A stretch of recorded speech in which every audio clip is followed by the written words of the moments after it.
అది ఎవరు పాల్పడినా కానీ, ఎస్ బీజేపీ పాల్పడినా ఎవరు పాల్పడినా దాన్ని ఎవరు ఎక్కడ సమర్థించకూడదు అనేది నాకు.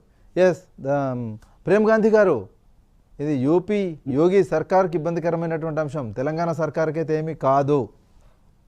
ప్రేమ్ గాంధీ గారు సార్ నమస్కారం అండి. నమస్కారం.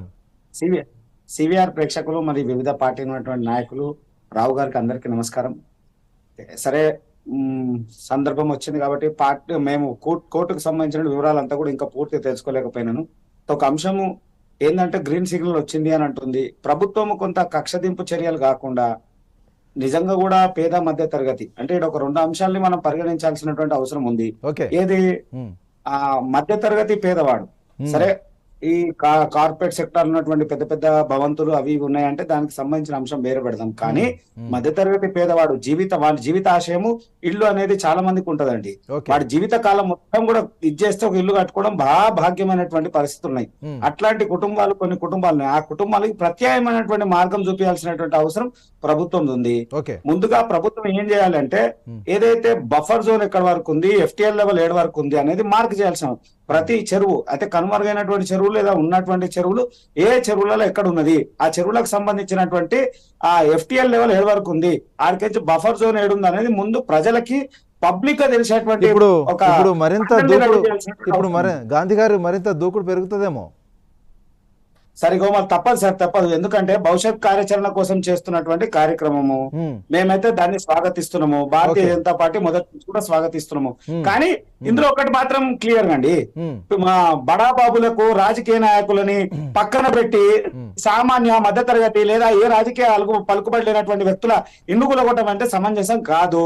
ముందు వీళ్ళదే ఎవరైతే బడాబాబులు పెద్ద పెద్ద వ్యాపారులు ఉన్నారు, పెద్ద పెద్ద ఇండస్ట్రియలిస్ట్ ఉన్నారు, లేదా కార్పొరేట్ అధికారం ఉన్నటువంటి నాయకులు ఉన్నారు, లేదా మాజీ మంత్రులు ఉన్నారు, మాజీ ఎమ్మెల్యేలు ఉన్నారు, వీళ్ళందరూ ఉన్నారు. ఫస్ట్ వీళ్ళందరి పరిస్థితి వీళ్ళని ఫస్ట్ ఇచ్చేసిన తర్వాతనే సాధారణ మధ్యతరగతి ప్రజల దగ్గరకు రావాల్సిన అవసరం ఉంది.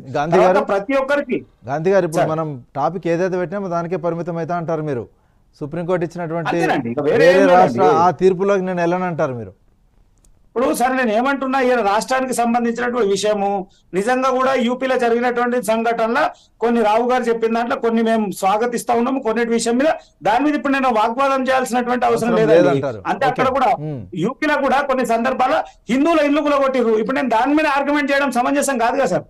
ఇలా తెలంగాణ రాష్ట్రంలో ఇచ్చినటువంటి హైడ్రాకు ప్రత్యేకమైనటువంటి ఆల్రెడీ ప్రభుత్వం కొంతమంది ఆ ప్రత్యేకమైన అధికారులు సిఏ ర్యాంక్ ఉన్నటువంటి అధికారులు కొంతమందిని, ఎస్ఐ ర్యాంక్ ఉన్నటువంటి అధికారులు కొంతమంది, సుమారు 20-30 మందితో ఒక టీం తయారు చేసింది ప్రభుత్వం. దాని మీద ఆచరణ చేసి ముదొద్దు. ముఖ్యమంత్రి చెప్తుండ్రు దీని విషయంలో నేను అపేక్షించేదే లేదు, ఎవరు చెప్పినా వినా, ఎవరు చెప్పినా ఆగను అని అంటుండు. కానీ కనబడతా ఉంది, లొసుకు కనబడతా ఉందండి. ఇది ఒక చిన్న లొసుకు కనబడతా ఉంది. ఏంటి అది? ఇప్పుడు ఇన్ని రోజులు అవుతుంది మనం అందరం బ్రేకింగ్ న్యూస్ అనుకున్నాం, జనవాడ ఫామ్ హౌస్ దాని విషయం మాట్లాడరు. తర్వాత అతిపెద్దగా కుంభకోణం ఎక్కడ జరిగింది, అతిపెద్ద ల్యాండ్ పూలింగ్ అంతా కూడా కబ్జా జరిగింది ఎవరంటే ఇంజనీరింగ్ కాలేజీలు, మెడికల్ కాలేజీలు, మల్లారెడ్డి గణేష్ అంశం మా అందరికి తెలిసిన సాక్ష్యం. అది మనం 6-7 సంవత్సరాల కింద చూస్తున్నాం. జర్ర వర్షం పడితే అన్ని పోతా ఉన్నాయి. మళ్ళీ వీళ్ళ పరిస్థితి ఏంది, ఎక్కడ వరకు ఉన్నారు, మళ్ళీ వీళ్ళు పార్టీలు ఫిరాయిస్తే మళ్ళీ ఆగిపోతారా, లేదా లోపల ఏమైనా లోపాయకార ఒప్పందం జరుగుతుందా? తిరుపతి రెడ్డికి నోటీస్ ఇచ్చిర్రు, మధ్యతరగతి పేదవాడినేమో రోడ్డు మీద కొట్టేసి వాడిని ఎండలో కూసబెట్టిర్రు, వానకు దడిపిస్తున్నారు, ఎండ కొట్టున్నారు. అదే తిరుపతి రెడ్డికి వాళ్ళు నోటీస్ ఇస్తారు.